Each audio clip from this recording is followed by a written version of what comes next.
Hey everybody, welcome to the old school. Really excited to be back. I've done usually it's I'm the host, Joe Sullivan. I got my man the Bat Fry with me talking some Mets. How you doing, Ken? I'm doing pretty good, buddy. How about you? I'm really excited to do this, and all the shows that I've done in the past. Obviously, me. I'm a Philly sports fan. You know what I mean. But watching your show made me want to think outside the box because I watched your Batcave, and it got me thinking. I want to take the old school in a different direction. You know what I mean? Like I didn't want to just do, I didn't want to just do like say Philadelphia themed sports. You know what I'm saying? Like, and what better way? I wanted to do like some of the great teams, like hey, listen, the 86 Mets are one of the best teams that were ever around. I mean, if you think about it, I mean, they won 108 games and, not only they dominated the regular season and then look at the playoffs with the grit and determination of winning those games. You know what I'm saying? Oh, absolutely. So this is for everybody out there. This is our new start here on Out of the Box Sports, and this is our first episode, and we're going to be doing other shows coming up. We're going to be doing the 93 Phillies show. We're going to be doing the Cowboys Niners rivalry. A bunch of different things, old school NBA. So anyway, but really excited to do this one. And I know Ken, you're a huge Mets fan, and I know you're excited to be on here as well.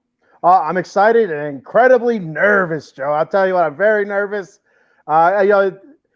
You're not a Philly. To me, you're not a Philly sports fan. You're a sports fan. When it comes to the amount of jerseys and knowledge that you have. I mean, you've hopped on my Raiders show before, with myself and Rob. I mean, so you're not just a Philly sports fan. You're an overall sports fan, and I'm super excited. And you were saying about the '93 Phillies. The more and more as looking into the '86 Mets and stuff like that, because I was 6 years old during the '86 season, so I remember nothing from the '86 Mets. I don't remember pretty much anything from the '80s era Mets. So it was a lot of fun to look back, kind of like learning, oh wow, this was really really an awesome team. But the '93 Phillies and the '86 Mets are almost in my opinion kind of identical, just like their grit and determination.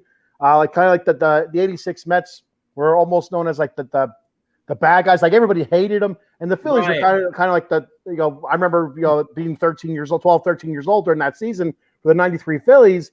All my friends were Philly fans. They called them the truck stop guys or the trucker gang or whatever, because they looked like a bunch of truckers. They were gritty looking. They were dirty all the time. And it was just like, just a lot of similarities I've seen from the '86 Mets and the '93 Phillies. So I can't wait for that show as well. Yeah, well, and it's funny because you touched on similarities. Well, one of them is Len Dykstra. I mean, and you look at Dykstra in '93 was unbelievably clutch. Well, I remember from '86. Like you said, I was a little kid in 1986. I mean, it was my first year watching sports. I mean, I was only 8 years old. So I mean, you being an 8-year-old boy, you can only remember so much. But I do remember Dykstra, hitting a huge home run. I know he hit a huge home run in we believe it was Game 3 at Shea Stadium. That was a huge one. And then, of course, he had some big hits against Boston too. Speaking of Boston, we got a Red Sox fan right here. Bubby Watts says, "What's on, Joey and Ken? Won't be here long because I got to run some errands." Well, thanks for checking us out. Thanks for checking in, Bubby. Yeah, and he may want to run those errands when we talk about that World Series. We got Adam Glenn. What's up? Hey, what's up, Adam? How you doing? Number one, Adam. Eileen C. I am saying hi, but I will be back. Have to go to the store. Well, thanks for checking us out. Thanks for checking us out, Eileen. And Bubba Watts, but 1986 Mets. And then we got here's your buddy, Amish Country Mets fan. Hey, what's up, Nelson? Hey, what's up, man? So, but yeah, listen, man, I don't obviously, especially for you Mets fans, 86, of course, was the culmination. But, this story is really about the whole decade. I mean, when we look at the whole decade, the Mets, you look at the late 70s, I mean, the Mets were trash, and even the first part of the 80s. I mean, you think about it. That's why I said like the 80s era Mets is basically from the outhouse to the penthouse, Oh, but absolutely, yeah. I look at the first part of this decade. I mean, you take it back to, hey, Dave Arnold, what's up, man? Thanks for checking us out. But you look at the first part of this decade, 1980, the Mets are 67 and 95, right? 24 games out of first place. So they were trash. Okay. 79, they also were terrible. But, to start to kind of get into our story a little bit, the 79 season being trash was very, very instrumental to the Mets building their team because it gave them the number one pick in the 1980 draft. And they selected a skinny, left-handed, sweet swinging outfielder by the name of Darryl Strawberry, first overall.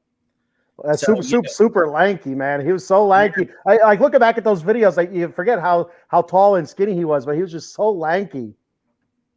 Yeah, and what's funny, as a Phillies fan, Darryl Strawberry makes me think of Dominic Brown because we had the Phillies had an outfielder by the name of Don Brown, and he was like quote unquote their one untouchable player, and but they compared Don Brown to Darryl Strawberry. Well, let me tell you, Don Brown couldn't hold the pimple on Darryl Strawberry's butt. You know what I'm saying? Like Don Brown had one good month, which was 2013. He made the All-Star team. I think he had like 13 home runs.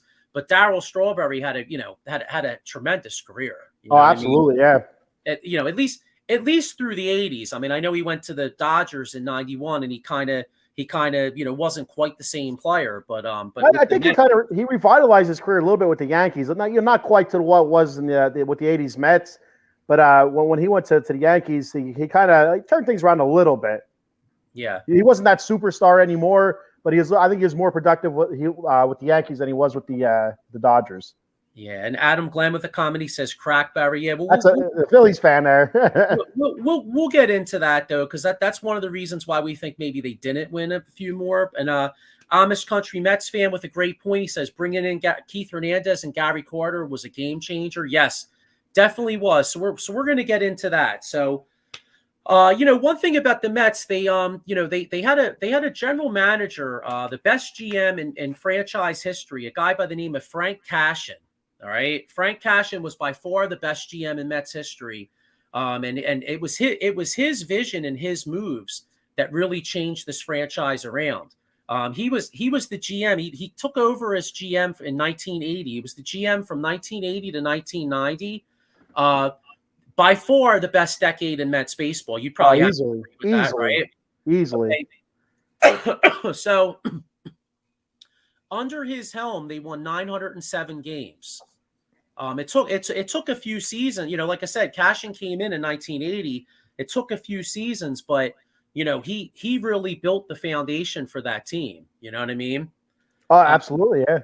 All right, so 81 was strike shortened, so who knows? I mean, they were when the strike happened, they were 41 and 62, so they weren't winning, like they weren't going to the playoffs. But I mean, who knows what would have happened the second half of that season? But yeah, they had 6 of 7 seasons in a row before they hit 84, 85. It's just 60 plus losses, or 60 plus wins. It was terrible. Yeah. And just so you know, John Lieb, he's AKA the Mush. Well, he actually used to like the Mets back in the 80s. So that 86 team was so good, they were mush proof. Just he loved Doc Strawberry and Dykstra. So if you could be mush proof because then you're doing something right, I mean, everybody loved Doc, Darryl, and Lenny Dykstra. Nails, man. I mean, everybody loves Nails. Yeah, well, yeah, exactly. So all right. So anyway, so the 80 team, you added your first building block in Darryl Strawberry. Okay. The 1980 season, like I said, struggled again, 67 and 95. But that led to that gave the Mets the 9th pick in the 1981 draft, and they picked up a really good right-handed starting pitcher by the name of Ron Darling. So that was a key pick. Oh, and you know what? One more footnote from 1980 I forgot to mention. The Mets also signed an undrafted player by the name of Kevin Mitchell in 1980. Mitchell obviously flourished with the Giants, but Mitchell played a role in the '86 team. He played a lot of different positions, and I know the Mets regretted letting him go. But just having the scouts and the scouts and the what do you call it, the ability to pick a guy like that was drafted showed that the franchise was changing in their talent evaluation. You know what I mean?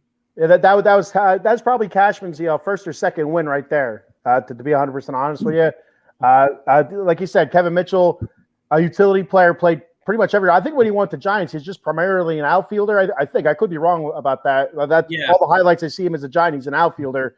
But with the Mets, he played infield, outfield, whether it was second base. I think he played some third base, some left field. The dude was everywhere.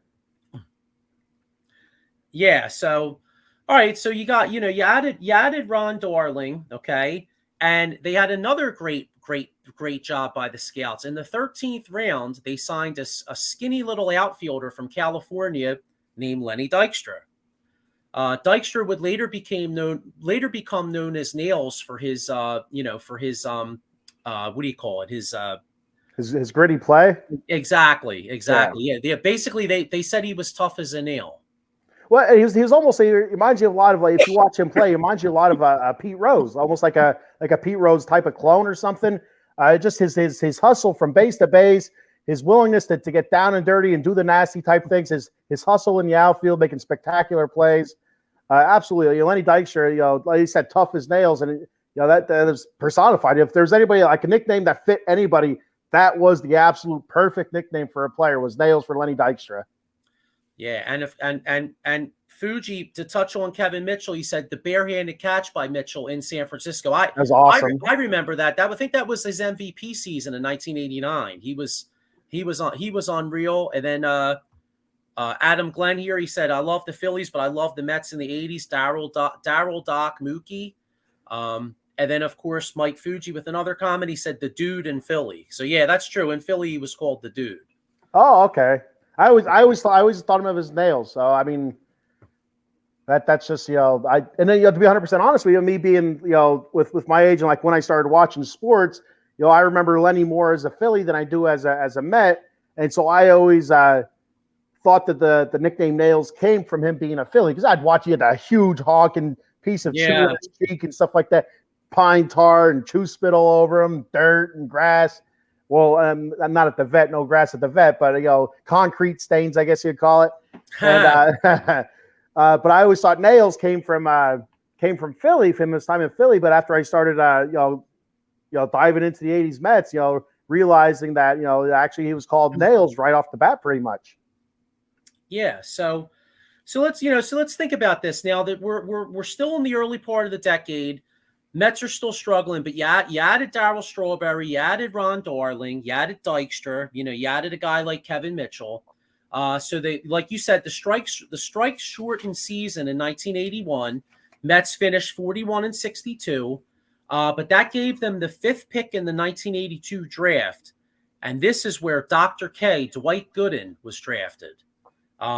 Dwight Gooden would go on to be one of the faces of the Mets in the 80s, not only of the Mets, but all of Major League Baseball. I mean, Dwight Gooden was the, he would go on to be the, in 84, I think he was 19 years old when he came up. He was Rookie of the Year, youngest guy ever to start up to be in an All-Star game. And then, of course, in 86, he actually was the youngest guy to start in an All-Star game. He was absolutely outstanding. Like when he hit the big time, I mean, he just exploded. I like looking back on it, all the different endorsements. They had that huge I don't know, like a mural or whatever it was of him up on one of the buildings in New York City. For almost a full decade. When you think about it, it was probably like 7-8 years before they actually, maybe even longer before they actually took it down when he ran into his issues in the 90s there in the early part of the 90s, and it's just. Doc Gooden, that was the big name then. Darryl Strawberry was like the start of the franchise for the 80s, but I think Doc Gooden was the biggest name of them all. Oh yeah. And I'm going to get to 83 in 1 second, because I know Amish Country Mets fan says 83 was the Hernandez trade, and then in the offseason they traded for Sid Fernandez, and they were two huge moves. Just to not only did they get Dwight Gooden in 1982, though, they also drafted Roger McDale in the third round. And Roger McDale, hey, let's keep it real. They don't win the World Series without Roger McDale. I mean, I think we talked about this earlier. He pitched like 5 innings in that clinching game versus Houston, which is absolutely like you will not see if you see a reliever pitching 5 innings in a game in today's baseball, you're getting blown out. That's like you gave up on the game. You just threw somebody in there just to eat innings to save the rest of your bullpen. But back during that era, you'd have like 2 or 3 relievers that were really your go-to guys, and they'd pitch multiple innings, not just a batter or two. And then Roger McDowell, you look back, I mean, some of those seasons he had starter numbers pretty much, like 15, 16 wins, 8 or 9 losses, an ERA below 3, a ton of innings. He was a huge part of the 86 team. And a big reason, like you said, why they won the World Series, especially throughout the playoffs. I think in the World Series against Boston, I think there was a couple games where he struggled a little bit, but against Houston, he was lights out. Yeah, and what's funny, the 82 draft, they also drafted reliever Randy Myers in the 9th round, and he wound up having a hell of a career also. And not only was he decent for the Mets, but if you remember, he was instrumental. I believe he was in the John Franco trade. They got John Franco from Cincinnati, and John Franco wound up becoming an all-time great Met. Oh, he was our captain for a few years in the 90s there when he came over from Cincinnati. Well, John Franco was a New York guy, Exactly. So I mean, he was Mr. New York.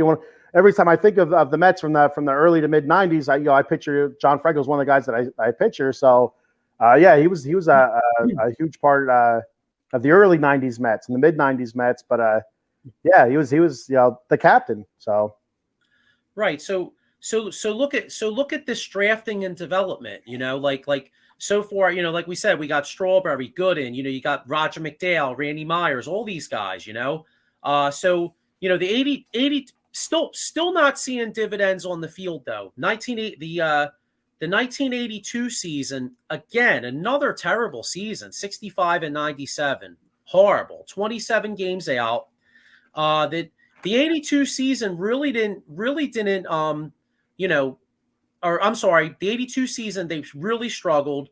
The first round pick in 1983 really didn't pan out, but they did get Dave Magadan, first baseman Dave Magadan, in the second round of the 83 draft. So, and Magadan, I mean, you would know better than me a little bit. I mean, I remember playing against Magadan. I believe he took over after Keith Hernandez left for first base. I just remember Magadan being a real pain in the ass, like as an opponent. Like he had a really good eye. He would take a lot of pitches. So I'm sure as a Mets fan, you guys, he obviously was a very good second round pick. Oh yeah, he was a great role player for years. He reminds you to put it in perspective, you being a Phillies fan, he reminds me Mickey Morandini. He'd be your Mickey Morandini, just a pain in the butt. Once he was able to get the job, he was there every day, made the little plays, made the small plays, but they always showed up big in the end. So I think he went to Seattle. I think it was Seattle after that. I think he's part of those. I could be wrong. With Ken Griffey Jr. there in the mid to late 90s, I think. But yeah, he's just one of those great role. When he was actually came up in the late 80s, mid to late 80s, he was just a regular role player. Didn't really stand out until like I said, Keith Hernandez was gone. He was able to take over the everyday role and did the small things and came up big when you needed a clutch hit. Yeah, I didn't know this now. Mike Fuji saying Dave Magadan is Lou Pinella's nephew. I never. Oh knew wow, that. I didn't know that either. Yeah, I think he played in Seattle too. I think that's when Sweet Lou was the manager, like I said, for those Griffey teams in the 90s. But I could be wrong. I don't know. I'm wrong about a lot of things. Yeah, this is a great point. Amish Country Mets fan with a great point here. He says getting Calvin Schiraldi in that 1983 actually ended up being an integral part of that 86 World Series in more ways than one. Yeah. Definitely, and I'm definitely going to get into that because Calvin Schiraldi, I believe he was involved in the Bobby Ojeda trade because the Mets wound up getting Bobby Ojeda.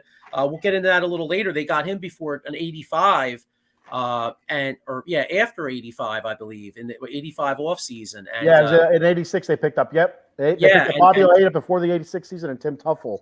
And what you talk about a great trade. Not only do you get Ojeda, who I believe won like 18 games, right? He was supposed to be the fifth starter or fourth starter, actually.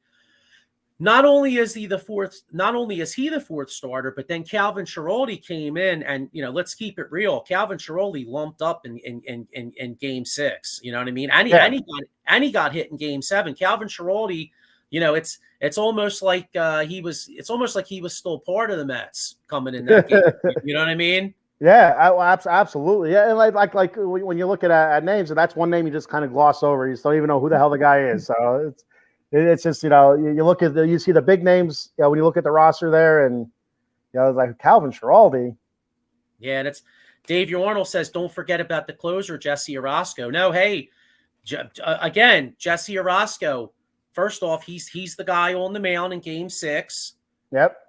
He's the guy. Amish Country Mets fan says sleeper agent.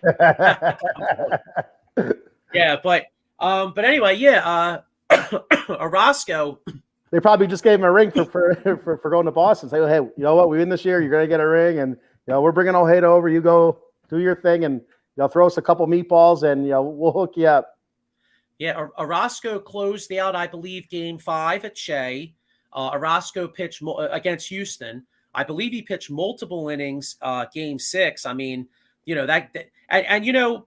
get into the playoffs a little later, but just to put it in perspective, since I just brought it up, that Houston series, I know it only went 6 games, but that was one of the best National League Championship series around too. And I'll tell you, if the Mets don't come back from that 3-0 deficit in the top of the 9th, they may not win that series because they couldn't touch Mike Scott. Mike Scott had the split finger fastball. I mean, that John danced around like Bugs Bunny, dude. I mean, you could not hit that back. And he was scheduled for Game 7. Mets might have had some issues there. Yeah. So that was and they won that game. The offense came back, but Roger McDowell with all those innings and Orosco hanging in there and closing that out. They were 2 really key parts of that win. Yeah, absolutely. All right, so so let's see. So I'm up to 83. Yeah, so the 80. Now 1983 would be the last losing season of the decade for the Mets. All right.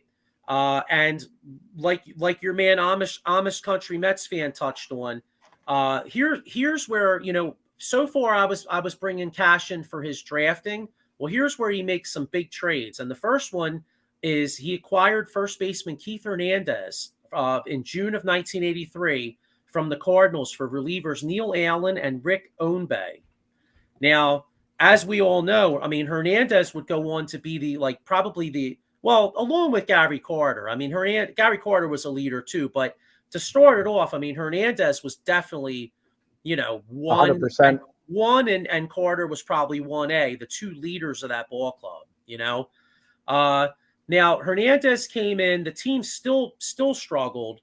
But this was Darryl Strawberry's rookie year. In fact, Darryl Strawberry won the Rookie of the Year. Yep. Strawberry had 26 homers, 76 RBIs, showed great promise. And if I'm pretty sure, I think Hernandez's contract was up at the end of the year, but Hernandez saw enough potential in the Mets where he wound up re-signing with the Mets. Yeah, and that was huge, and that was one of the things that I also read. I don't know if it was the article that you wrote or if it was another article that I was reading, but yeah, his contract was up after the 83 season, and after a losing season, why would you want to stay? But like you said, he saw enough of young talent. You know what? We're only a move away or 2 from putting something really special together, and he decides to re-sign with the Mets and hang around for a few more years. Right. Fuji says best NLCS series, Phillies versus Astros. And you know what? And it's funny because that's on Classic Sports all the time. I agree with Fuji that 1980 Phillies Astros was probably the best because it went to a deciding game too.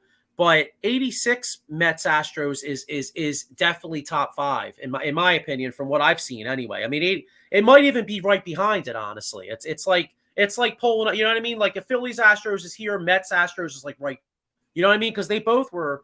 I mean, maybe the common denominator is get the Astros in the championship series. Yeah. You know, well now that they're in the AL, they keep winning the World Series. So let's chill on that a little bit. You know what I mean? Maybe you all need to come back to the NL. You know. Isn't that? It's funny you talk about like like in today's landscape, but now we're talking in like 1980, which feels like it's not that long ago, but it actually is a pretty long time ago now. 40 years ago, 35, 40 years ago. But the Astros were in the National League. You kind of forget that until you kind of start looking back at history. It's like, oh shit, there was only 2 divisions. There was only there wasn't wild cards or anything like that. It was just the winner from the West and the winner from the East, they met right away, round 1 in the NLCS or ALCS, and one series, and then you're in the World Series. It's just amazing how much the game has evolved from then until now. Well, it's so funny you mentioned that, because now that we're getting into where the Mets are starting, this is their last losing season and they're starting to get good. That's actually a question I want to put out to the people out there is, I'll put it up in a little bit, but had there been a wild card back then with as much talent as the Mets have, would the Mets have won multiple World Series? Because, we're going to get into the 85 Mets in particular, won 98 games. And honestly, if I think Darryl Strawberry got hurt, he only played 111 games. If Strawberry doesn't get hurt in 85, I think the Mets win the division. I don't think the Cardinals win the division. I think the Mets win the division in 85. You know what I mean? Yeah, they just finished 3 games back of them. It was tight, and I think the Mets were. I don't remember how far they were back, but they actually they made a good run at the Cardinals. Just ran out of gas at the end, like you said. I'm not sure if Darryl was hurt or not. It's something I didn't see. But you said 111 games, something was wrong there. So yeah, had to be hurt. But yeah, exactly. As a heck of a team too there in 85, a precursor to 86. And like with wild card, they get in. Who knows? Who knows what can happen. But then again, you have to look at it a different way. Take last year's playoffs for instance. It's kind of the hottest team going in. And if you had let another team in there, that's just as hot, if not hotter. Who knows? Maybe the Mets don't even win the '86 World Series. Who knows? You'd have to go back and really look at the other teams that might have gotten in, via the wild card and see who was the hottest going in and seeing what would have happened. And it's just one of those things because as good as the Mets were in '86, they were pushed to the limits, throughout the playoffs through the NLCS and through the World Series. That's true. Yeah, I remember this. Fuji said the Phillies finished second in '86, and yeah. It's ironic because the Phillies, I think the Mets won the division by like 21 and a half games. So the Phillies finished second, but they finished like way second. Yeah, I think I was watching a time capsule video. I think it was 2 or 3 days ago, and it was kind of funny. They started a magic number. I think it was in June. It's like, oh my God, that's how bad. I don't want to say how bad it was. No, that's kind of how bad the division was then, I guess. Or how dominant the Mets were. I guess we'll go with that. That's how dominant the Mets were. Yeah. So, and Amish country Mets fan mentioned this as well. The other key acquisition in the offseason of '83 was getting Sid Fernandez. Yeah. AKA Bartolo Colon's like lookalike. They both have same body type. But Fernandez was a member of the Dodgers organization. He had a lot of potential, a lot of talent, a lot of potential, but he wasn't happy with his role. He was left off the Dodgers '83 postseason team where the Phillies took out the Dodgers, and Frank Cashin made a great move. He pounced on it, and Sid Fernandez would play a big role on the Mets rotation for the next number of years. In fact, Fernandez was huge. I believe it was game 7 in the World Series. If memory serves me right, the Red Sox had a 3-0 lead, and Fernandez came in and pitched like 3 really big innings and calmed that game down. It kind of reminded me of Game 7 in 2003 with the Yankees, where they were losing, and one of their I think it was Mussina, or I believe, came in and pitched like 2 or 3 innings and shut the Red Sox Yeah, I believe you're right. I think it was Moose. Uh, I guess okay, you froze there for. I don't know if did you freeze or did I freeze? I don't know. But yeah, Oh, I think you're right. I think it was Moose that came in for the Yankees and kind of settled things down. But yeah, you're right, absolutely right. I think it was Sid Fernandez. If I remember, I think they talked about that in the time capsule that I was watching the other day, and just kind of came in, calm things down, go exactly. through a couple innings, settle everybody down a little bit, and we all know what happened at the end. So Yeah. Well, it's funny you said that because I mean, how many times do you watch a baseball game and a team gets up by a certain amount of runs and say you get up like and it happens to your team too. I mean, as a Met, you're a Mets fan, me with the Phillies, etc. And say your team gets up like 2-3 runs and you don't put that other team away, and the other team's pitcher comes in and shuts you down.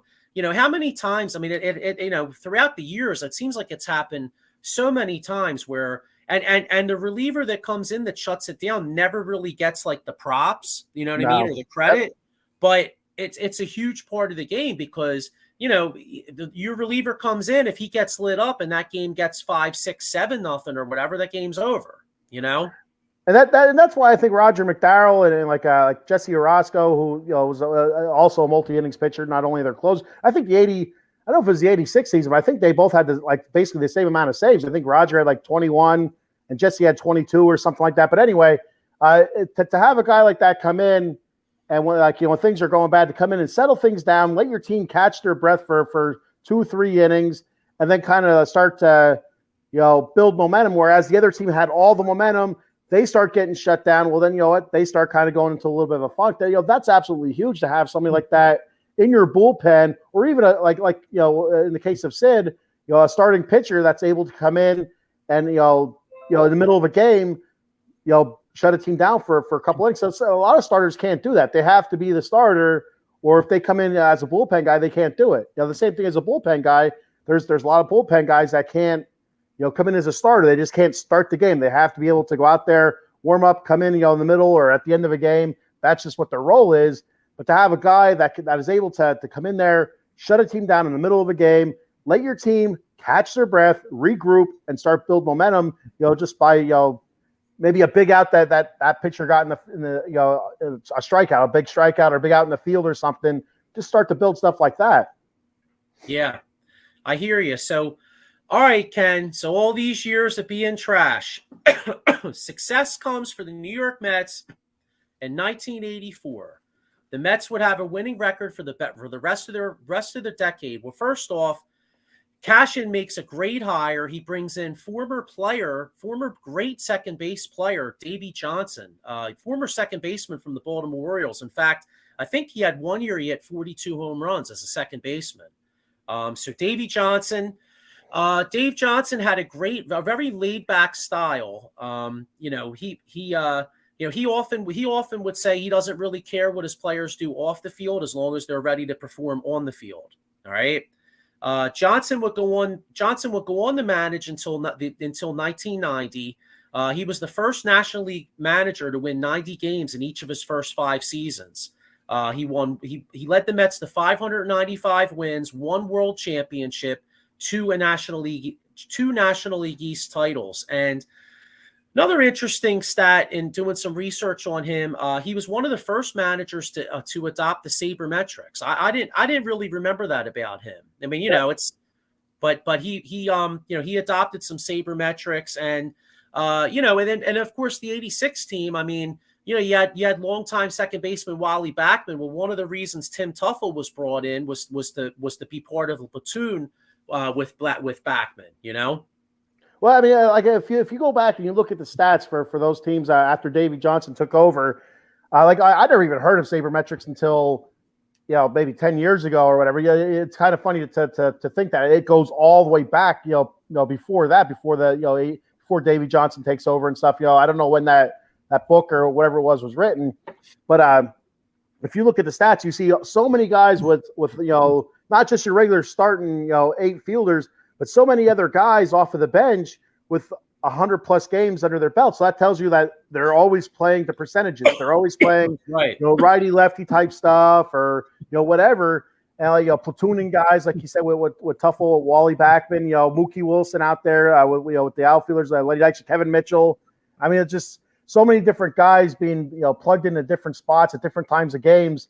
Like you don't realize it until like you said, you read it, you're like, what? And then you kind of go back and look at it. Because I thought the same thing when you wrote that article. I read it as well, and I'm like I did not know that about Davey Johnson. And you go back and you look at it, I'm like, well, that kind of makes sense. Why all these guys have such a high total of games? Because it doesn't make sense. You figure you have your starting 8. How the hell are these other 4 or 5 guys getting 120 games in?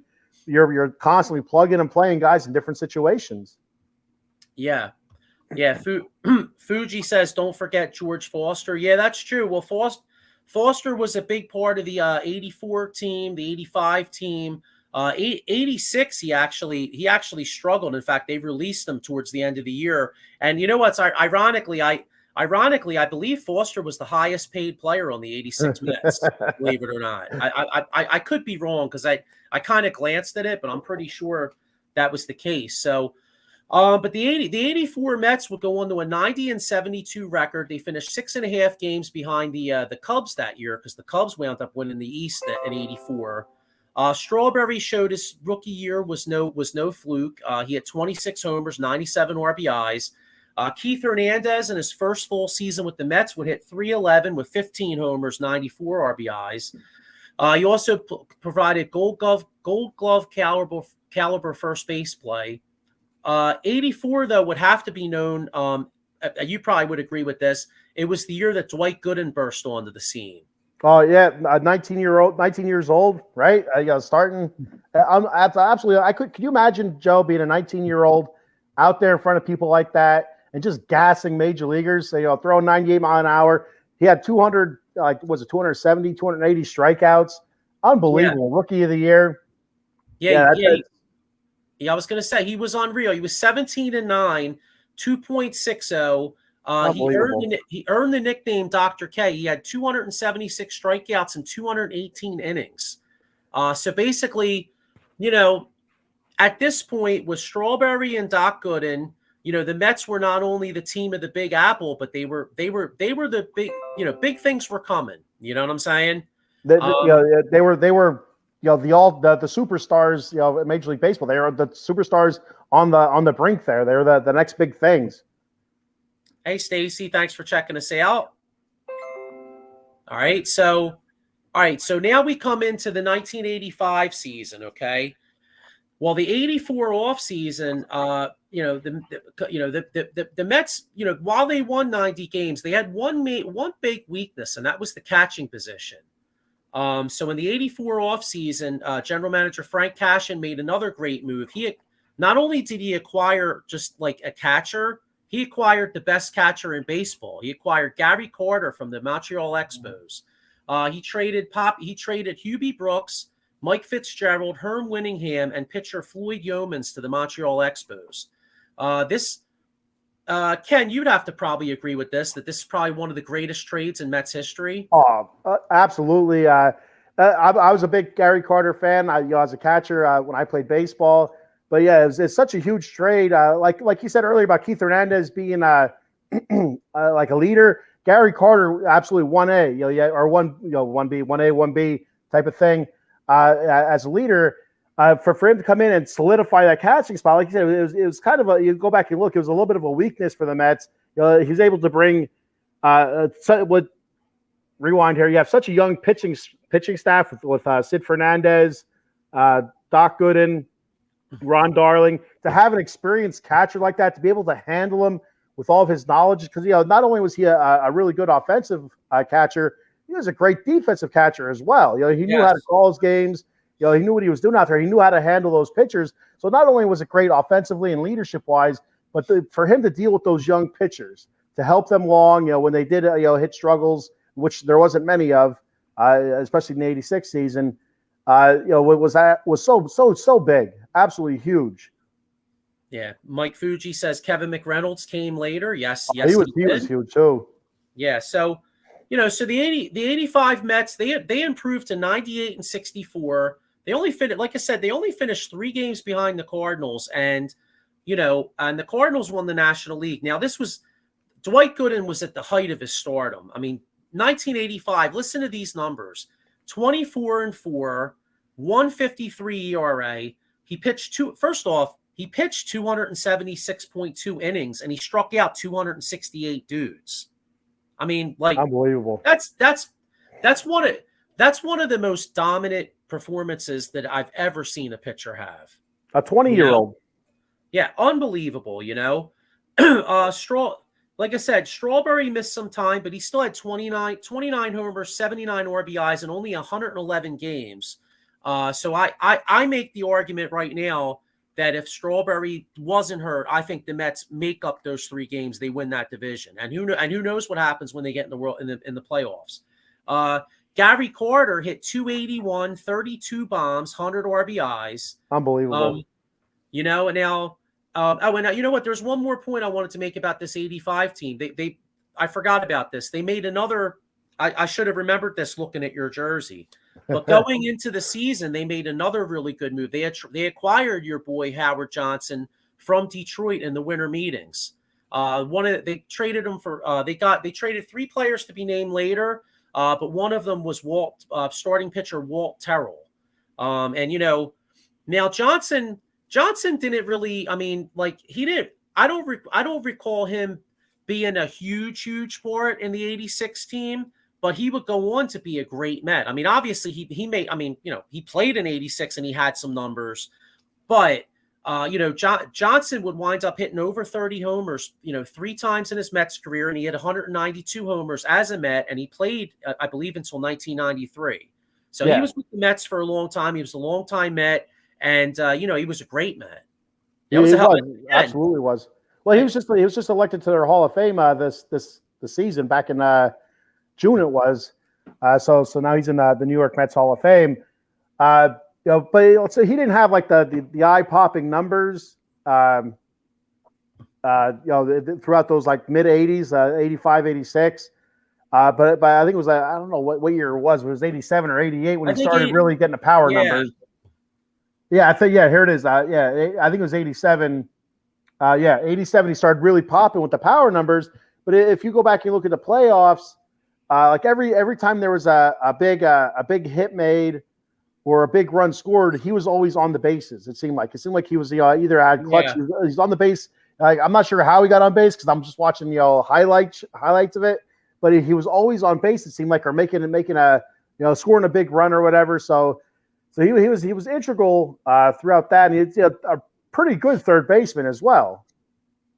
Yeah, and it's ironic you said that because when they traded for him, they said that his glove was his weak point, but he was a power hitting, switch hitting third baseman. So again, another great trade by Cashin. I mean, this the moves this guy made were unbelievable. At least. From up to this point. I mean, you know what I mean? Like the guy just kept adding and adding and adding.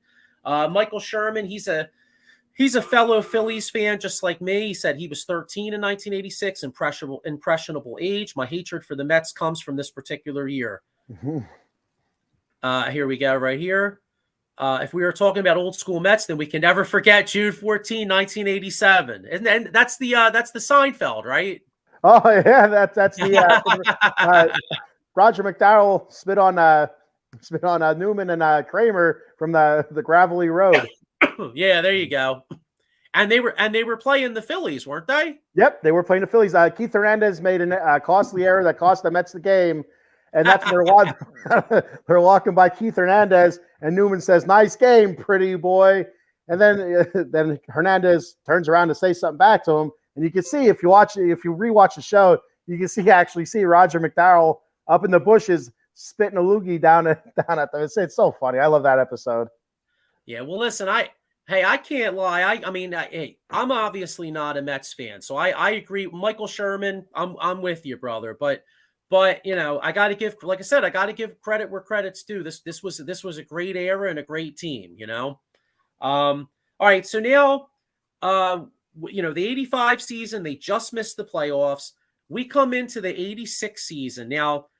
The team added a couple more important pieces in the 85 offseason, which Mike Fuji already touched on. They added left-handed pitcher Bobby Ojeda from Boston. They traded Wes Gardner, John Christensen, some guy named Leshell Tarver, and Calvin Schiraldi. Now, Calvin Schiraldi, ironically, like we said before, maybe he was a double agent because Calvin Schiraldi came in and Calvin Schiraldi was like Boston's version of my 1993 Mitch Williams. I mean, Calvin Schiraldi came in and it was he just didn't get it done. Let's just keep it real. He didn't get it done. You call it what it is. You shit the bed. You shit the bed. That's what happens. I mean, double agent or not, like I said, maybe they kind of slid a ring under his doorstep or something like that afterwards. But yeah, you take what you can. It was a great trade.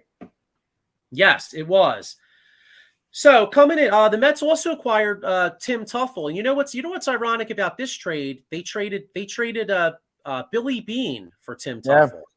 Yeah. Isn't that funny? Billy and I didn't know Billy Beane was a Met until I actually watched that movie Moneyball. And I had to go back is this Hollywood saying he was a Met, or is this actually what happened? And I remember having to go back and look it up. It's like, I had no idea he was drafted by the Mets and stuff like that. It was pretty interesting. I agree with Michael Sherman here. Vince Scully's call of Buckner's ever is far more impressive than the Gibson moment. Yeah, Vince Scully's call on that was unbelievable. Vince Scully was unbelievable. He was the best, man. I mean, although moment wise, though, I mean, I think the Gibson moment was a little better because I always felt bad for. I mean, first of all, Bill Buckner should have never been in that situation. I mean, John McNamara, the Red Sox manager. I mean, he was brain dead there. I mean, he pulled Buckner all year long. And then in the biggest moment, he decides to leave him. But Buckner's knees were shot at that point. So you got a guy, I mean, Buckner could barely bend down. And you got him trying to play first base. I mean, he set him up for failure. And, another thing that a lot of people forget, a lot of people think the Red Sox were still winning that game when Buckner made that error. That game was already tied. Yeah, I'd say it was tied at the error. Sure. Was it Ray Knight Ray Knight came in, right? Was it Ray Knight that scored the winning run? It was Mookie that hit the ball. You had the wild pitch, I think it was, that scored. I don't know who the hell. I can't remember who it scored, but I think a wild pitch scored. That tied the game, I think. The wild pitch, I believe the wild pitch scored Kevin Mitchell. Okay, and I believe that tied the game.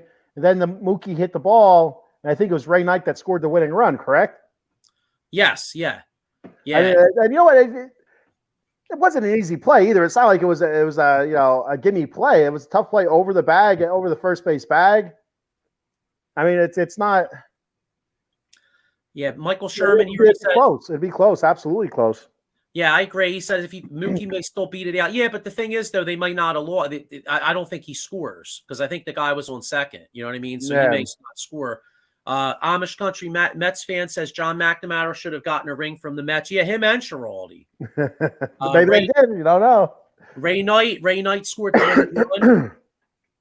I like it's ingrained in my head. I see Ray Knight, his hands in the air, and Howard Johnson hugging him. That's like one of my all-time favorite pictures. Yeah. So real quick, you were saying about Vince Scully and the Kirk Gibson call. That's actually probably that's probably my first baseball memory that I can actually remember. I can't remember any baseball moments kind of before that. I remember watching that Kirk Gibson home run and watching him, pumping his fist, hobbling around the bases and stuff like that. And I don't remember if I was cheering or what I was thinking at the time, but I do remember that's like the first baseball moment that I can really remember was that game back in '88. Yeah, I was only 10, and the Phillies stunk. I was rooting for the Bash Brothers because I like Canseco and McGuire, so I was rooting for the A's. So I didn't like that moment. I was rooting for the Bash Brothers. And I was rooting for the Red Sox in '86. So both those moments kind of stuck with me. You know what I mean? So the year was it '89 that Oakland played San Francisco then? Because I remember rooting for the Bash Brothers. I think that was '89, correct? The earthquake season. That was the earthquake season. Yep. Yeah. That was the Al Michaels in Candlestick Park. Yeah. All of a sudden the camera started shaking and then it went away. Yep. Yeah. So, all right. Yeah. So anyway, all right. So we touched on the Tim Tuffle trade.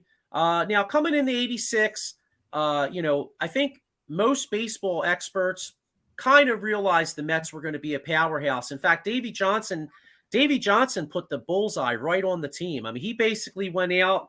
He said not only were the Mets going to win the pennant, but they were going to dominate the league. And, dominate the league they did. I mean, they finished 108-54. They won the division by a staggering 21 and a half games. Not only did they win the division and kick everybody's tail, but they let you know about it too. I mean, the Mets were not a like team. I mean, they did a lot of curtain calls. I remember there was a certain, I think they had a brawl in Cincinnati in one of the games. I think it was like Ray Knight and Eric Davis or something like that. And the next thing you know, the whole teams were brawling. Well, I remember watching that time capsule again. Ray Knight, I think it was Ray Knight getting plunked and going balls out, man. He was moving towards the pitcher, and it was just the Gary Carter was tackling somebody, and he's getting fists rained down on him, and it was a wild scene. Yeah, well, Ray Knight was a former Red. I didn't even think of that. Yeah. No, I didn't. Now I don't remember exactly when he was with the Reds, but I know he was a former Red. So who knows? I mean, he may have known Rose from back in the day or something like that, or some of them guys, you know what I mean? So, yeah. But anyway, as much as it pains me to say this, okay, the '86 Mets are probably in the top 10 of greatest baseball teams of all time. And as a lifelong Phillies fan, it pains me to say it. And my man Michael Sherman agrees with me. He says he loathed Gooden, Strawberry, Carter, Backman. Unfortunately, they were so good. Yep. They're like, you look at the roster, top to bottom, like it was filled with so much young talent. Like you said, they were brash, they were ballsy. They're the curtain calls and stuff. And then even the older guys kind of took on like a little bit of that likeness, kind of a little bit more brash than they would have been. Like Keith Hernandez, you don't think of Keith Hernandez as being brash or whatever, but he's still going out for curtain calls and stuff like that. Gary Carter, same thing, going out for the curtain calls. So it was one hell of a team, absolutely top to bottom, just absolutely built to win. They were a machine that season. Yeah, but you look at this Mets team. I mean, the Mets had 10 hitters who were at least 15% better than league average. All right. So their lineup was like mostly like a American League lineup. I mean, yeah. Okay. They weren't bunting people over. No. No other team was close. No other team was close to them in every major offensive category. I mean, this included hits, runs, RBIs, walks, walk percentage, batting average, slugging percentage, you name it. The Mets also had 7 pitchers that were 10% better than league average. Dwight Gooden started the All-Star game at 21 years old. He was 17-6 with a 2.84 ERA. He had 200 strikeouts and 250 innings. Strawberry had 27 homers, 93 RBIs. This Mets team was talented. They were brash. And like we said, they boat raced everybody throughout the whole regular season. And then but the mark of a champion is what you do when the times are tough. I give credit where credit's due, man. In the playoffs, they stepped up big. I mean, Houston was a tough out. That series was really tough, and Boston pushed them to the brink. In fact, in Game 6, I believe Vegas. I believe at one point they had a 1% chance of winning the World Series when they had 2 outs and 2 strikes. A 1% chance. That's insane. There's still a chance, from the movie Dumb and Dumber. So you're saying there's a chance? Yeah. That's absolutely insane to think about.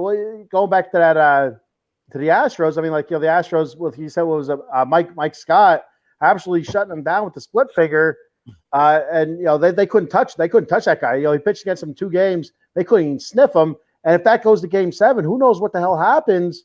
Because he was scheduled to go again in Game 7.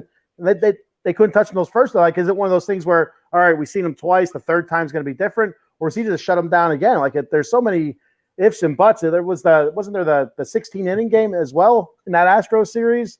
Yeah.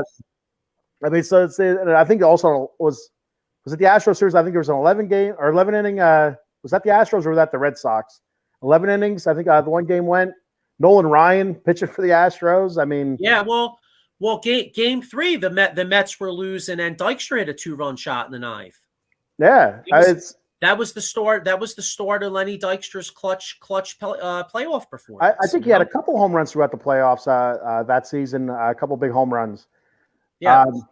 Amish Country Mets fan says if they don't win that game 7, they probably lose. I agree. Yeah. Fuji says Glenn Davis was on fire and then NLCS. Yeah, Glenn Davis was a good ball player. I remember him. Yeah, for the Astros, yeah. Amish Country. He also was cheating, but whatever. Yeah. You know what's funny? That was on that video yearbook I saw. They showed a lot of Mets players were like sitting there like analyzing the ball, like ball stuffing the ball. Yeah, you're right. I think we probably watched the same video actually. To be honest with you, we probably did. Yeah, but you know what's funny? Hey, you know what's funny though? The Mets have learned. Look at Max Scherzer. That's all I got to say. Man. And I'm just playing. So, all right. So anyway, yeah. So that was the 86 team. Now here's another part of the 86 team I wanted to touch on. No one partied harder than the 86 team. I mean, there's all kinds of books out there. It was like Wolf of Wall Street type, John. In fact, the plane ride in the after they won Game 6 in Houston, apparently they racked up like $7,500 in damages to the plane. There also was another incident during the season where some of the players got into a brawl. It was like a food fight brawl or something in Houston. So the Mets had a lot of stuff going on. Yeah, there was four players arrested, right? Yeah, I believe so. Yeah. So they had a lot going on. But now here's one thing that's kind of cool though. I read a lot of the Mets were kind of a team of the city. I read that a lot of Mets fans can recall going into bars. One in particular, I think Rusty Staub had a bar, I think I read. And, some of the fans said that they recalled having drinks, with like, say like a Ron Darling or a couple of the players. And, as a Flyers fan, it kind of reminds me of watching like the Broad Street Bullies documentary. And, a lot of Flyers fans, would go into like, some of the I forget the name of the bar, but there was a bar that the players went into and Flyers fans would drink beers with them. And I thought that was kind of cool that Mets fans could have a connection with this team. It was kind of, you think about it. I mean, the 80s, these guys weren't making the money that they're making now. No. You know what I mean? Yeah, you wouldn't see that in today's any sports for today. I had to be 100% honest with you. The athletes will not be out at your local Irish pub or anything like that, kicking back a few Budweisers with you. It's just not going to happen. Yeah, but it is a shame though, because while that part of it was cool, it's a shame that Strawberry and Gooden, both had some serious product addiction. In fact, I didn't know this, but Gooden didn't even make the parade. I didn't know that either. After I watched the time capsule about the Mets a couple days ago, I watched it was like a short, like 7-minute video of the rise and fall of Doc Gooden, and it was I didn't even realize that he was they were talking to him, and he said he was at his dealer's apartment, or he was in the projects with his dealer, and just sitting there watching the parade on TV, and thinking like, well, all right, I'll leave in a couple minutes, one more hit. And then he goes like, it's like the clock is just going so fast. He goes, it's like an hour, 2 hours later. And, he's like, oh, one more hit. And then all of a sudden he said, you're done. And you realize, everything you just missed. And you're like, all of a sudden you're deeply depressed. And you go back and you just shut all the curtains, shut everything off. You just hide, for a while because you're just so down on yourself. It's absolutely insane.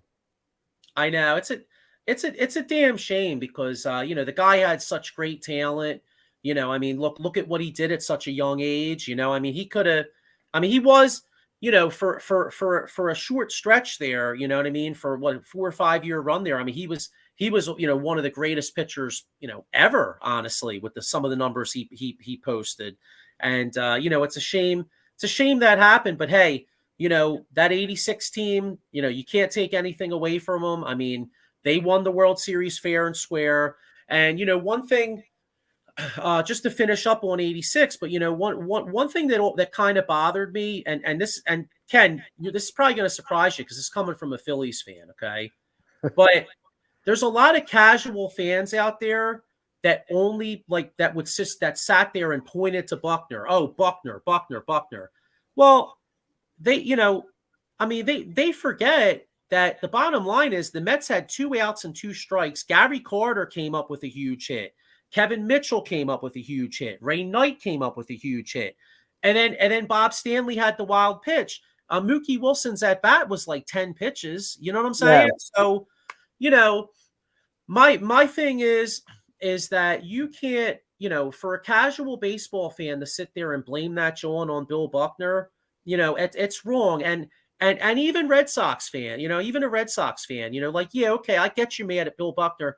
Hey, you know what? You should have been pissed at Calvin Schiraldi and Bob Stanley and those guys too. That wasn't just Bill Buckner. You know what I'm saying? And so I coach multiple sports. I've coached soccer, softball, other stuff. My daughter, as an athlete, one of the things I try to hammer home to her is that you don't lose a game on one play. There's so many plays throughout a game, whether it's baseball, football, basketball, soccer. Doesn't matter what sport it is. There's multiple plays throughout a game that dictates the course of the game.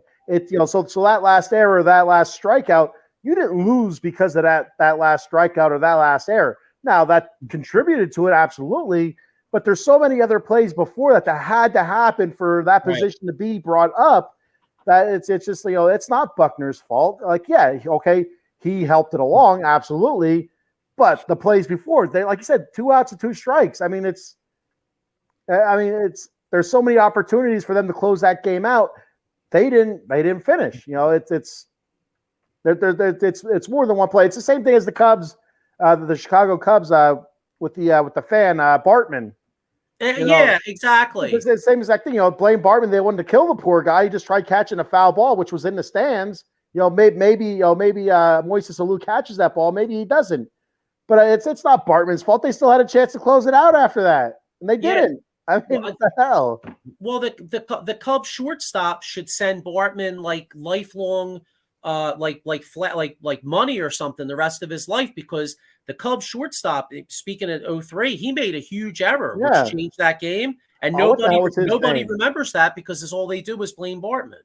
I can't remember his name. I feel like it was Alex something, but I could be wrong. I think his name was Alex Gonzalez, I believe. I feel like it was something with a Z at the end, but I like that ain't Alex Sanchez. Maybe it is Gonzalez, but yeah, it's everybody takes their eye off of that, But it's Bartman's fault. It's not Bartman's fault. They still had a chance to close it out. The Marlins took it from them. Yeah, so this was the high water mark. It was the Mets baseball fans finally got their dream. But real quick, here's then we'll get into 87 here and some of the aftermath. But Miko Spencer says Dykstra was a party animal. The stories of him at the blackjack tables, the powder, the liquor, and the women when I was the pit boss at Sands in Atlantic City. Yeah, well, and even with the Phillies, look at Dykstra with Dalton. I mean, Dykstra and Dalton crashed that. I think they had a car accident like 91. I don't know. Maybe they were banged up there. You know what I mean? He has a couple different reasons why they call him Nails. There's quite a few.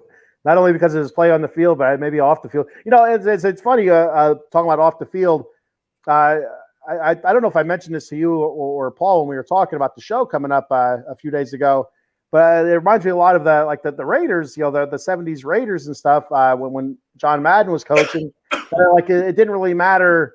They didn't really care what you did off the field. As long as you showed up to play and you showed up to play, you performed at a high level. They didn't give a shit. It didn't matter as long as you're there.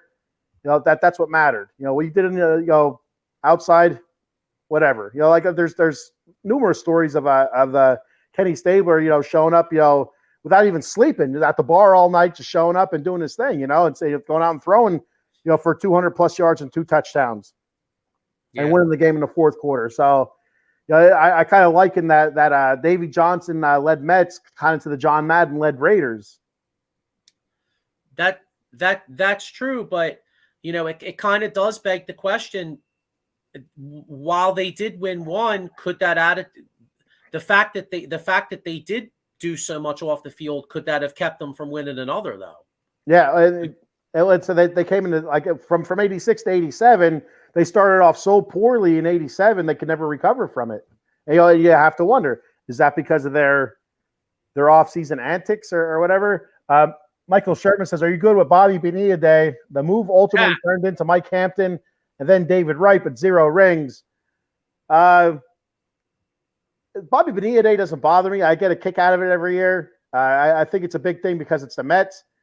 I didn't realize it led to Hampton and David Wright, but David Wright is another all-time great Met who could have absolutely been greater if it wasn't for spinal stenosis and all the injuries and stuff like that. And Mike Hampton had some really good years with the Mets as well, but Bobby Bonilla, I mean, he was an okay Met. He wasn't a great Met by any stretch, but they brought him in to replace pretty much Darryl Strawberry, and he wasn't Darryl Strawberry.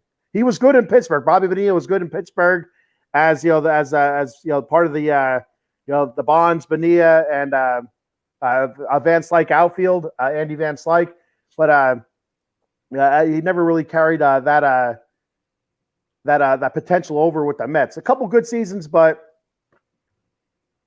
Maiko says, "So true, Ken Dykstra would be at Sands the day before a game with the Phillies at 4 a.m. smashed. Unbelievable." Yeah, I got a cup of coffee, a cup of monkey cold coffee, and he's on his way. Exactly. So, yeah. So anyway, so you touched a little bit on the '87 Mets. Now, the '87 Mets, got off to first off, they lost Ray Knight, World Series MVP Ray Knight. He had a contract little issue, so he wound up leaving. The Mets did make another great acquisition. The Mets acquired pitcher David Cone from the Kansas City Royals for Ed Hearn, Rick Anderson, and Mauro Gozo. So that was a great trade, another great move. Okay, Mets got off to a tough start. St. Louis, at one point, I believe they were like 9.5 games out, but they made a run. They made a run in September. I remember being a kid. I forget, but I think they cut it to like 2 games. And Terry Pendleton hit a big home run off of Roger McDowell at Shea Stadium. And the Mets never got closer than like 2.5, 3 games out. Now, the ironic thing is the 87 team still won 92 games. They actually won more games than the San Francisco Giants, who won the West, and the eventual world champion Minnesota Twins. So the Mets won more games than both those teams. And that made me ask the question where if there was a wild card, could the Mets have won more World Series? Because, you stop and think, you get the Mets in the playoffs with a rotation of Gooden, Cone, Fernandez, Darling, all those guys. They got a hell of a chance to win. Oh, absolutely.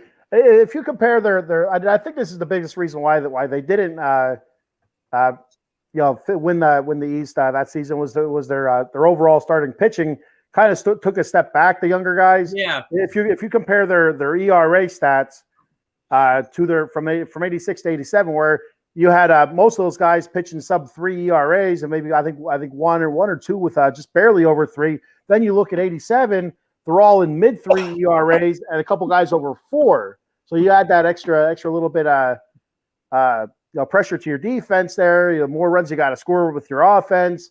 Howard Johnson had a great season, his first breakout season really with the Mets. He had 36 home runs, 30 plus stolen bases, I believe, 30-30 guy, as well as Darryl Strawberry. I think, Hojo had 36 home runs, 32 stolen bases. Kevin McReynolds, he's onto the scene with the Mets there with 25 home runs. Darryl Strawberry, 39 home runs, 36 stolen bases. So the pop was there offensively, but I think the pitching let them down a little bit. And like you said, with the if there was a wild card back then, could they have made a run at it? Like you said, they're 9.5 games back, and they were able to make a run in September to close the gap. So you have to think they're hot in September. They fall a little bit short. Could they carry that heat over into October baseball, who we'll never know, but you can really speculate because it would have been interesting to see. Yeah. So all right. So that's 87. Now we get into 1988. Now you remember this team slightly, right? Was this the first a little year? bit? Yeah, a little bit. Yeah. All right. So this was what one of the first years you started watching? Yeah. Well, I started. It's 88, 89. One of the first years I really started following baseball. When I started really becoming a big Mets fan, you have to kind of look like 90, somewhere around there. But like I said, my earliest baseball memory is Kirk Gibson's home run. When he comes out hurt and hobbling around the bases and pumping his fist and all that stuff. So yeah, this is like the first year where I started actually kind of paying attention to sports. 8 years old. So yeah. Okay, so you look at this 88. Now, the 88 Mets came back with an absolute vengeance. They won 100 games again. David Cohn was 20-3 with a 2.22 ERA. Doc Gooden was 18-9 with a 3.19. Strawberry had arguably his best year, one of his best years, 39 homers, 101 RBIs. This Mets team was loaded. In fact, I remember most people thought it was a collision course between them and the Bash Brothers in the World Series. I mean, the Dodgers weren't really that great of a team. I mean, the Dodgers were a tough team. I mean, they had, you had Kirk Gibson, who was a tough ball player. Earl Hershiser. Hershiser was it. I mean, Hershiser, especially in the playoffs, he was unhittable. That was Hershiser put on one of the best playoff performances in baseball history, honestly. But you go to this playoff series. I mean, the Mets are up 2-1. Doc Gooden's on the mound in the ninth inning with a 2-run lead, and is all I have to do to say to make a Mets fan cringe is say the words Mike Scioscia, because Scioscia comes up game 3, hits a tying 2-run homer. Then you got Kirk Gibson hits a home run in the 12th, changed the whole series. Now Dodgers go on, win game 5. The Mets win game 6, but then the Dodgers take them out in game 7, and the Mets didn't know it at the time because you're coming off a 100-win season, and I know most Mets fans probably thought, okay, we're going to be back, but that was for that era. That was their last best great shot. The 88 team. They're able to hit 90 wins again in 90, but yeah, that was it. They didn't sniff the playoffs again until 99. So, but that 88 season, you're talking about the pitching with Coney and with Doc Gooden, Ron Darling, 17-9, 3.25. Sid Fernandez, the record, the win-loss record ain't great, but 12-10, a 3.03 ERA, and then Bobby Ojeda, the win-loss record. He didn't start as many games as these other guys. I think he only started 28, 29 games, but he was 10-13 with a 2.88 ERA. So the starting pitching, like I said, from 87, how it took a step back, they were able to step back up those young pitchers and really do a heck of a job in 88 to get the Mets back where they needed to be. It's just we came up short against, like you said, the Dodgers, and I'm not sure about how good the Dodgers were back then or not. But I mean, you kind of look back on the history of it, with the, like I said, with the home run and stuff like that in the World Series against Kirk Gibson's home run against the Athletics. We wouldn't have that moment if the Mets go, and it's I don't know. It's one of those things. As much as I wanted another Mets World Series, that's a hell of a moment in baseball history. I can tell you, man. The Dodgers had no business winning that World Series. I mean, Gibson was I'm not going to. Hey, they won it, so they deserve the credit. But if I go back, if I look at the worst teams to win a World Series in the past 40 years, the Dodgers, and I mean, it sounds disrespectful to say that. Maybe I shouldn't say this because Oral Hershiser was great, and he's from Cherry Hill, so he's a relatively local guy. But I was just in Cherry Hill this past weekend. Yeah, it's probably disrespectful for me to say this, but in my opinion, that Dodgers team was not. They didn't even belong on the same field as that Mets team or the A's. But Kirk Gibson, I mean, Scioscia was clutch, big home run. Gibson was clutch, and Hershiser was unhittable, and they found a way to win, and you got to give them credit. But in my opinion, they weren't nearly as good as those other teams. Sometimes you just step in the poop, right? You know what I mean? You just get lucky, and it is what it's like when you hear the people talk about all-time great teams. You never ever hear about the '88 Dodgers. Never. You might hear about the greatest moments of the Kirk Gibson home run, but you don't hear about the Dodgers. The '88 Dodgers. You just don't hear about them. Yeah. So, all right. So 88 was their last best chance. Now 89, they still had a good year. They finished 87 and 75. They finished 6 games behind the Cubs. The Cubs wound up winning the division again that year.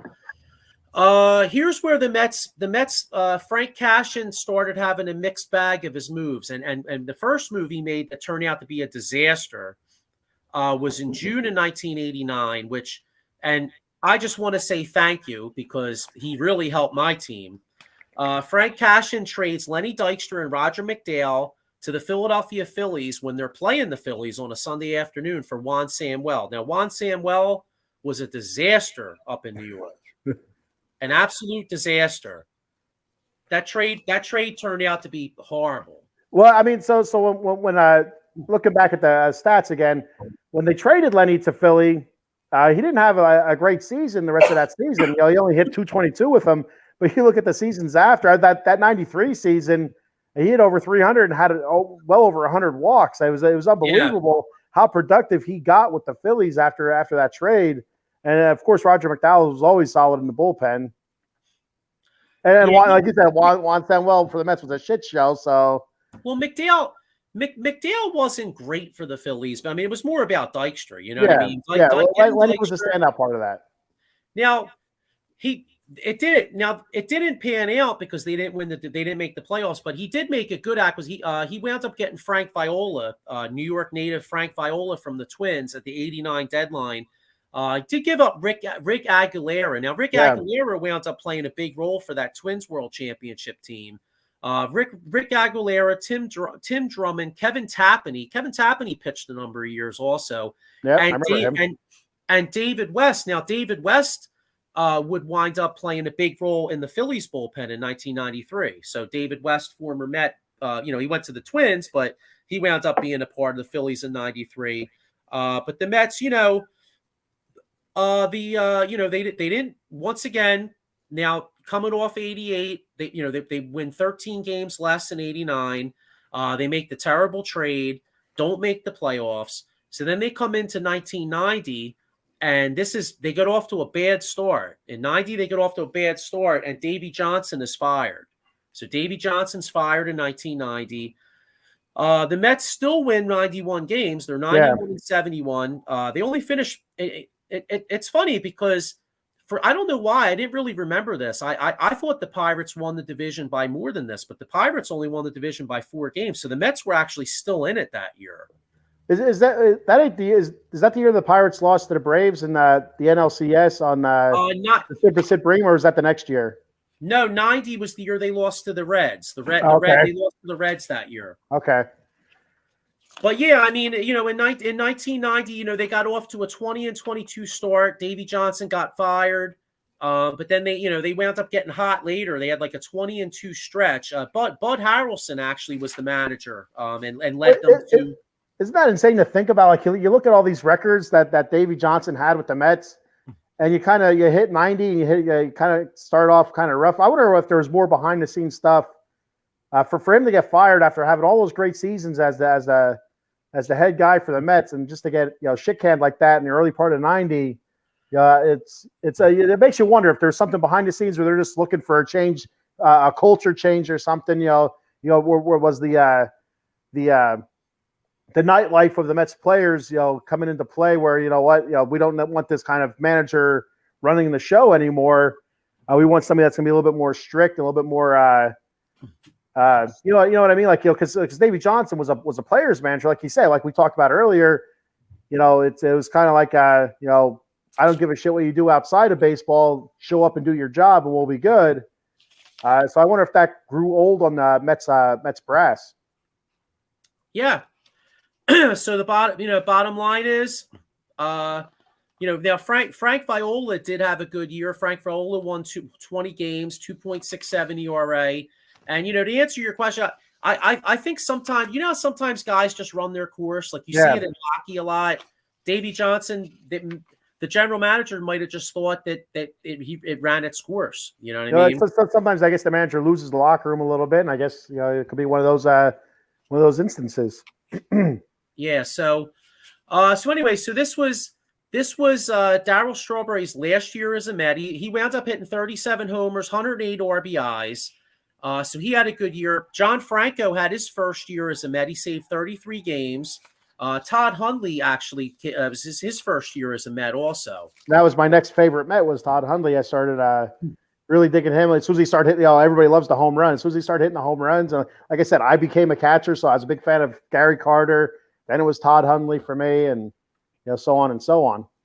Yeah. So Ken, unfortunately, the run was over, bro. Yes, it was. The run was over for Mets fans. Strawberry leaves, goes to the Dodgers. The Mets signed Bobby Bonilla, which obviously really didn't work out. That only worked out for a couple people. It worked out for Bobby Bonilla, and it worked out for Bobby Bonilla's agent. Because absolutely. I'll tell you, if I'm an athlete, I mean, I'm looking that dude's numbers on speed dial. I'm trying to get paid for 30 years. You know what I'm saying? Well, and it's so funny. Like I was reading about it this season. And it was Bobby Bonilla is really smart. Like I don't need $30 million right now. Why do I want $30 million? And let's stretch it out over 1.89 or $1.91 million over 30 years. I'm like wow, that's actually kind of smart. You have that always constantly rolling in on July 1st there. And so you've seen so many players I guess after that start doing that, with a bigger contract, just deferring it throughout many seasons. Like Ken Griffey Jr. is one with the Reds. Brett Saberhagen, the Mets still pay Brett Saberhagen. I think it's like $750,000 every year. I think that ends in 2025 or something like that, 2026. So yeah. It's absolutely insane when you look at the list of players that are retired now that do that with the deferred payments. It's kind of wild, but it's always Bobby Bonilla Day. So it is what it is. Yeah, we got Miko Spencer here. Says, great show, fellas. Love taking it back to in the old day. Old school memories. Yeah, thanks, Miko. Appreciate it. And got another one here, Mike Laura. Hey, fellas. Hey, Mike. What's up, Duro? How you doing? Thanks for checking us out. Yep. So I got anybody watching out there, I got a question for you. So what number one, should the Mets have won another World Series? And number two, do you think the partying and the drugs was the main reason why they didn't? My answer is, as a non-Mets fan, keeping it 100, I feel like that team should have won another World Series. And just as I feel like my Phillies now, when the Phillies, the 2008, I kind of equate almost the 80's Mets with the 2000 late 2000s Phillies, and in the same sense as that the Phillies won the World Series in 08. Yeah. And as good as they were, they only won the one World Series. Well, I feel like that Phillies team should have won the second World Series, and I kind of feel the same way about the Mets. Yeah, that was like what, Chase Utley, Jimmy Rollins, Ryan Howard, right? Yeah, and then the 1 year they had Cole Hamels, Roy Halladay, Oswald, Lee. I mean, the four aces. I mean, you talk about ultra talented teams, and but Ken, though, it just goes to show you, man. I mean, it's so hard in baseball because you could just have a hot team or one bad break, Well, as stacked as the Mets were for all those seasons, to come away with one championship, is such a letdown. The Mets should have won an 88, and that's where I agree with Big Mike. The 88 season was probably the season where you could look back and point and say, they should have won that season. But shoulda, woulda, coulda. That's the way it is. They didn't beat the Dodgers, and but yeah, they should at least, at the very least, at minimum, came away with two, because they still had a really, really good roster in 88. 85, they were really good as well. Just they didn't, not ready for it yet. Still really, really green, still really, really young, and but they had the pieces. At 88 as well. It's just that's the season you go back and you look at as a Mets fan. When you go back and look at these years from 84, basically from 84 to 90, and say, where could we have won another one? 88's the big glaring, it's the one that's, that sticks out as sticks out like a sore thumb there. Yeah, I totally agree with you. And Miko Spencer, here's a show we might have to do too, the 90s Braves. He says, I feel you even with my Braves, Glavine, Smoltz, and Maddox, the best trio ever, one chip. Yeah, I totally agree. And, so there's a lot of, but you know what? Hey, like you said, baseball, a lot of times it's the hot team. I mean, look at the Phillies last year. I mean, the Phillies, if you told me this time last year the Phillies were going to make it to Game 6 of the World Series, I would have told you you're out of your mind. So, sometimes you get in and you don't know what happens, And that's the Phillies last year. The only reason I still have hope for the Mets. So, Out of the Box Sports says, viewers, let us know what topics going down memory lane would you like to hear us talk about. Coming soon, the 1993 Phillies, the dynasty of the 90s Cowboys. Yeah. So those are going to be two great shows right there. Yeah, and in particular of that 90s Cowboys, any 49ers fans out there, I think obviously you can't talk about the 90s Cowboys without talking about that rivalry, because what was that? I mean, that was 3 straight years of great and of the whole NFL. I mean, let's be honest. I mean, the Bills made this, again, they were great Buffalo Bills teams, but let's be honest. Most people thought, I mean, the Super Bowl was the NFC Championship game. I mean, the Niners and the Cowboys were heads over heels, the best 2 teams. You know what I'm saying? Oh, absolutely. I mean, they were fantastic. Steve Young, Troy Aikman, Emmitt Smith, Deion Sanders playing for both teams, Charles Haley playing for both teams. It was just, those teams were awesome. Yeah, exactly. I mean, it's so yeah. So I mean, we're open to we're open to suggestions. And hang on, I'm just looking for. So what am I looking for here? Hang on, Ken. I'm trying to. Oh, you're good. I'm trying to find something here. Now, the one thing I wanted to bring up, I forgot to earlier. Rick Aguilera, like you mentioned him being traded to the Twins or going to the Twins and being a big part of their World Series as a bullpen guy, as a closer. I didn't realize until I went back and looked at the stats. I didn't realize he was a Met. 2, I didn't realize he was a starter for the Mets, and 3, I didn't realize he was a good starter for the Mets. He was pretty decent.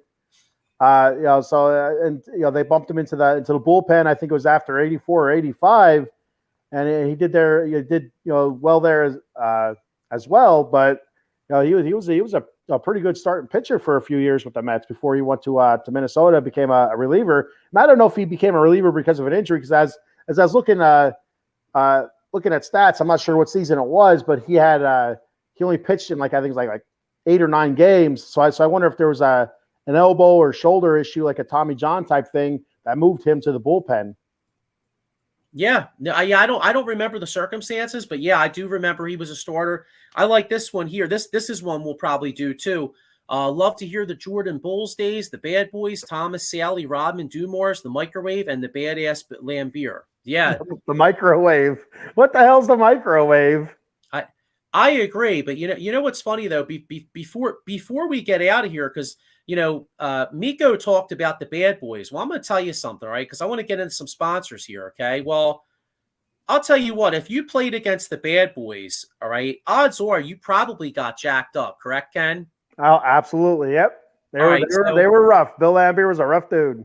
Yeah. So anyway, if you're out there and you get jacked up, I know Michael Jordan, they had the Jordan rules. I mean, dude, he drove the lane. I mean, he got really messed up. Well, he was mugged. Yeah, so if you do get jacked up out there, all right, make sure you call my man Jason Fine, a.k.a. Attorney Big Al. He's got slip and fall, workers' compensation, personal injury claims. Well, there was a lot of personal injuries playing against that team. Call Jason 24 directly, 267-962-4895, or Miko at 267-303-7324. He's got 3 offices throughout Pennsylvania and New Jersey. So make sure you check them out. And here's another one, Ken. It's funny because I feel like everything we're talking about, we were talking about the 86 Mets. I mean, if you're in Houston and you got a food fight bar, you got a bar brawl, right? And you're arrested or whatever. Well, what the hell do you need more than some coffee, right? A little bit of Monkey Cold coffee to sober you up. You can get Monkey Cold coffee at monkeycoldcoffee.com. They have 2 great flavors right now, the bourbon chocolate chip infused, as well as toasted coconut rum. They also have an unflavored coffee coming out very, very soon, a Sumatran blend. Super excited for that. You can check them out, again, at monkeycoltcoffee.com. And at checkout, use the promo code OOTB Sports for 10% off. They also sell T-shirts, coffee cups, tumblers, tumbler cups, your cold brew pitcher as well, and K-cup adapters. And they also sell like a rum cake that is really good. And for every item sold, they also donate a portion of the proceeds to the Pediatric Foundation for cancer research, for pediatric cancer research. So that's a great cause there as well. But yeah, like Joe said, what better way to sober up after a brawl in a Houston bar in the 1980s than a nice hot cup of Monkey Cold coffee? So a little bit of toasted coconut rum coffee there to take the edge off of you. Yeah. So if I'm sitting in Jason Fine's office, right, and I got a black eye and I got Monkey's Cold coffee, can I have a shirt that says I party too hard with the '86 Mets? You could. All right. You have a story to tell. Yeah, I did. Yeah. So did Biggie, right? Biggie had a story to tell. So we're talking about New York, right? Hey, Ken, I might as well let you take over this one. This one's your near and dear to your heart. I know that. Oh, absolutely. I'm an assistant coach for the 14U Not Your Average Jane's travel softball team. My daughter's also a player, and the cost of everything is absolutely rising. Insurance, tournament fees, softballs. Like if you watched any of my other shows, I talk about the softballs, how absolutely insane they are priced. I get 6 softballs for like $80 now. It's absolutely crazy. Not only like I said, the cost for lining fields and stuff like that. That's outrageous right now. And in order to keep costs down for our parents, so they can continue having their daughters play in the team, we do a lot of fundraising. So this is one way you can help. If you'd like to help the Not Your Average Jane's softball team, you could either hit me up or Maiko Spencer, and we can give you a Venmo handle. Every little bit helps. $1, $5, $10, $20. Everything's very much appreciated. So far this year, a pretty decent season. We have one more tournament left before we take a little bit of a break. That's next weekend, not this upcoming weekend, the weekend after. We're going to be in New Jersey again at a beach tournament. But the last 2 tournaments we were in, we finished second place. Which some people look at it as the first loser. I look at it as a pretty good tournament. So we'll take it. So yeah, like I said, the Not Your Average Jane's, hit me up or Maiko Spencer, and every little bit helps. Thank you. Yeah, you know what's funny, because we're doing the Mets, it makes me think of Queens, and it makes me think of Coming to America, right? Yeah. I remember when Sexual Chocolate was playing, and they're like, we like the kind that jingles, but we prefer the kind that folds. You know what I mean? Absolutely. All right, here we got it. You know what? We got one more too. Because this is a new show. We got 2 new shows. I'll let you do this one, and I'll do another one. All right, Friday nights at 10:30 p.m. You can catch myself and Cowboy Dave Yarnell on the Atomic Drop podcast, talking WWE wrestling, old school and current product. We do previews for pay-per-views. We do post-show for the pay-per-views as well. So be sure to check that out. Friday nights at 10:30 p.m., the Atomic Drop podcast. All right, and I got one more new show too. My man Mike Fuji. All right, I know there might be a lot of Mets. Yeah, here we go. Philly Flair. It's usually going to be Saturdays, I believe, but tomorrow night at 7. Make sure you check out my man's show, the Philly Flair. It's not just a sports show, but it's anybody out there that's trying to promote something or talk about stuff that's happened in the city or whatever, and it should be really interesting. So check it out. Also tomorrow 10 a.m. I'll be on the Batcave. So. Oh, there you go. My bad. Okay, yeah. So even though it's the All-Star break, I'll find something to complain about this season. So, yeah. I'm sure the Batcave would have been a lot more fun to do back in '86 when they were winning 108, right? It would have been a lot more fun to do. Absolutely, 100%. Last season was a lot more fun. Last season was more fun. We had a terrific season, even though we kind of fumbled it at the end there. But last year was a lot more fun than this year. Yeah. So. Hang on one second here. I got one question here before we get out of here. Miko Spencer says, Ken, what happened with the polar bear last night? Well, you know what? And I'll tell you what. I'm watching that. I was watching that before work. I got dressed. I'm like, come on, Pete, get up the bat here so I can get my ass going here. I don't want to be late because I'm watching a home run derby. I don't think that's excused at work. I don't know. Maybe it is. I don't know. But anyway, Pete's pitcher, the original pitcher he had for the home run derby got hurt. So he had to use a different pitcher. And that dude was everywhere.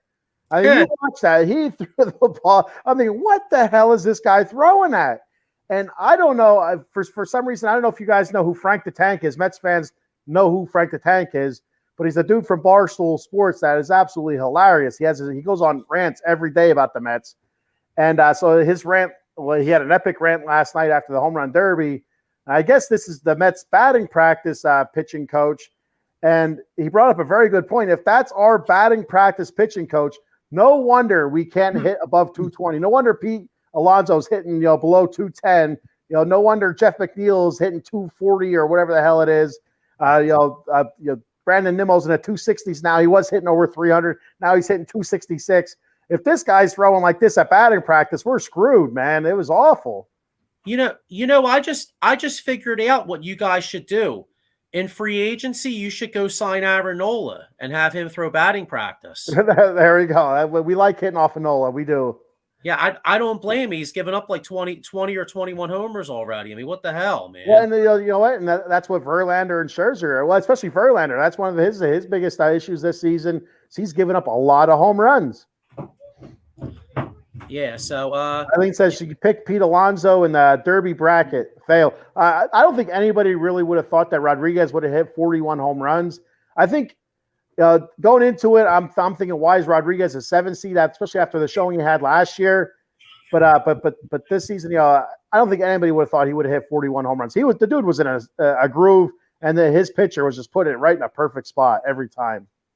Yeah, Miko Spencer says he's working on getting Frank the Tank to come on your show. So yeah, that'll be interesting. So I talked about Frank's epic rant. So Maiko's working on Frank the Tank to get him on the show, and I'm working on Frank the Tank. I'm waiting for a rant about Out of the Box Sports from Frank the Tank saying, "Why the hell these guys always bother me? They don't even want to come on the show." Just flipping out. You got to. I don't know, Sully, if you ever seen this guy's rants. They're epic rants. I have. They're fantastic.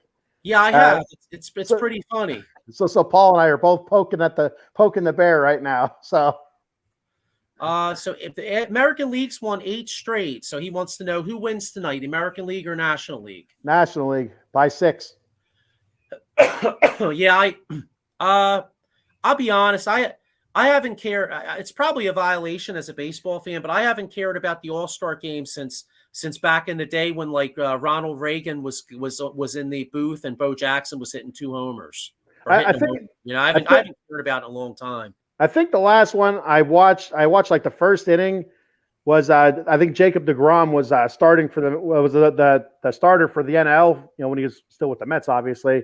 I think that's the last one I actually watched at the beginning. But the last one I watched the whole game, I think was Cal Ripken's last one. Oh so yeah, I don't normally watch it either. So I got you. Eileen C says American League by 1. So all right. Wait, I'm going one more comment here. Miko Spencer says, just asking because nothing to bet on tonight other than Wimbledon and cricket. Well, hit that cricket. I was going to say Miko Spencer was betting on table tennis and stuff back in the pandemic, right? What was it? Table tennis and it's funny. I think I joked around just for the hell of it. They had Russian table tennis, and I took some guy just because of his name. I had no idea what the hell I was doing. You know what I mean? Well, and so I've mentioned this before, but I also bet on cricket once, and I'm not knowing the rules of cricket. I bet on the favorite, and so after the match, it was I thought it was over. I'm like, all right, I won, and the money's not being transferred to my account. The next day the money's not being transferred to my account, but it still says live. I'm like, what the hell are you talking about? It's a day later. Right. I'm like, well, maybe there's a rain delay. I'm like, okay, maybe there's a rain delay because it is an outdoor sport, and then it starts back up. And my team's still winning. All right, so it doesn't transfer into my account again. I'm like, what the hell? So now we're going into the second day. It still says live. I'm like, what is going on? 4 days later, this match went on for 4 freaking days. I'm like, this doesn't make sense. So I went back. I did a little bit of cricket research, and the games normally do go on for multiple days. That's absolutely crazy. Yeah, that's what Miko Spencer says here. So yeah, that's crazy. But Hey, listen, you know what? I think my little guy's giving me the cue that we're gonna wrap up here. So, Yeah, I have uh, my little guy watching YouTube right now, so I don't know what the heck he's watching while the rest of the family's out kayaking. So I have to put this yeah, on to make sure he doesn't have the house on fire. yeah. So listen, man, this has been a blast. I'm really happy we did this. Like I said, even as a Phillies fan, I always had mad respect for this Mets team. They were great champions. It was a great era, a lot of great stories. And I know it's been a while. And Ken, I know you guys are starving for a championship, and it's been a while. But at least you can look back and say that '86 team was I think Sports Illustrated actually said one of the articles said that they were like maybe like the second or third best team ever in the National League or something like that. Like they're definitely one of the best teams ever. And and we're gonna be starting this old school. We'll keep everybody up to date. Like I said, we got the '93 Phillies coming up. That's a great story. We're going to try to get a former player on to talk with us there. And then